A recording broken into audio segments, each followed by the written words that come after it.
Miesto televizijos žiūrovai. Pokalbių laida Penktadienio kava turėtų jūs sudominti. Todėl, kad turėjome puikią galimybę kartu su Lietuvos Respublikos aplinkos apsaugos ministru Kęstučiu Trečioku ir rajono vadovai svečiuotis Rusnės saloje. Ir buvo savotiška viešnagė po Rusnės salą, kur turėtų būti apžvalgos bokštas. Tai pasižiūrėkite vaizdų ir paklausykite mūsų.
Bet kokį grimzė yra jo, kiek jis? Bet čia rodama. Metras 40, gylis 3 metrai dabar va yra. Čia dar. Va, aš čia visada paukščių sankuris, didžiausius, milijonai paukščių, pavasarį ir rudenį migracija. Seimo vicepirmininkas Kęstas Komskis susimąstęs. Nu tai ekskursija kaip eina ir į pabaigą ir vis tik tai kokie tie apmąstymai. Tai kur turėtų būti bokštas, čia ar Ostadvaryje? Na, jeigu leisčiau pajuokauti, tai žinokit, reikėtų ir tenai, ir čia.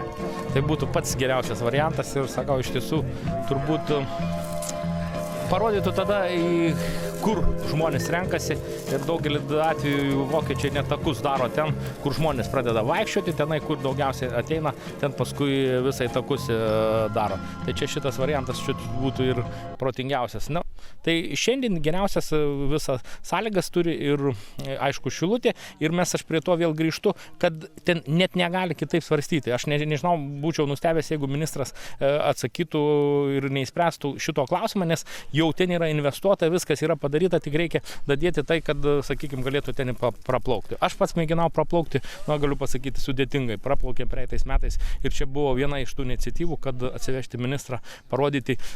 Mes, aišku, galvom, kad bus didesnis potvinis ir potvinį norėjom, bet kadangi potvinis mažesnis, tai atvažiavom dabar ir visiems aš manau, kad tikrai pamatys tą specifiką, kuri būtent yra Šilutės Pamario krašto yra svarbi. Vis tik tai, kada idėja virs kūnų? Kokia tikimybė, kada va čia stovės, ar čia, ar kitoje vietoje tas apžvalgos bokštas? Na, iš tiesų, aš kiek suprantu, aišku, ministras turėtų mane patikslinti, bet dar šiais metais būtų skiriami pinigai.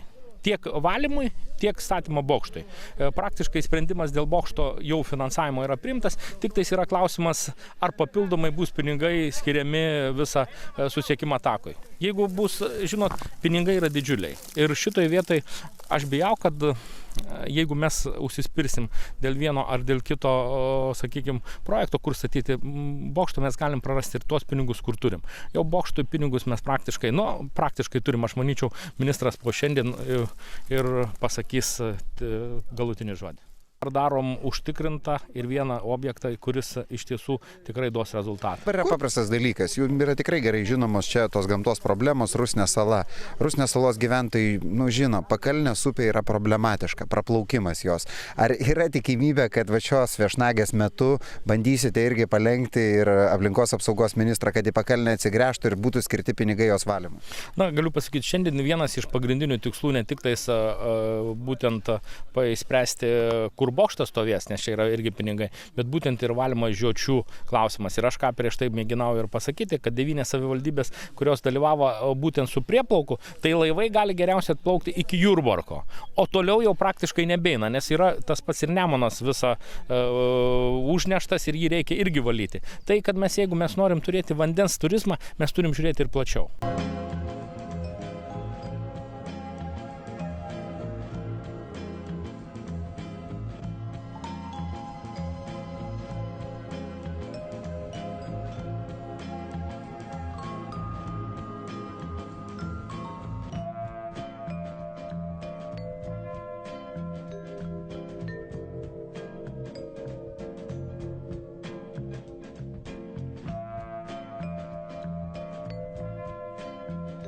Turėjau patikrinti, taip ką tu man šneki, aš netikėsiu, dabar aš patikrinau, kad tikrai reiškia.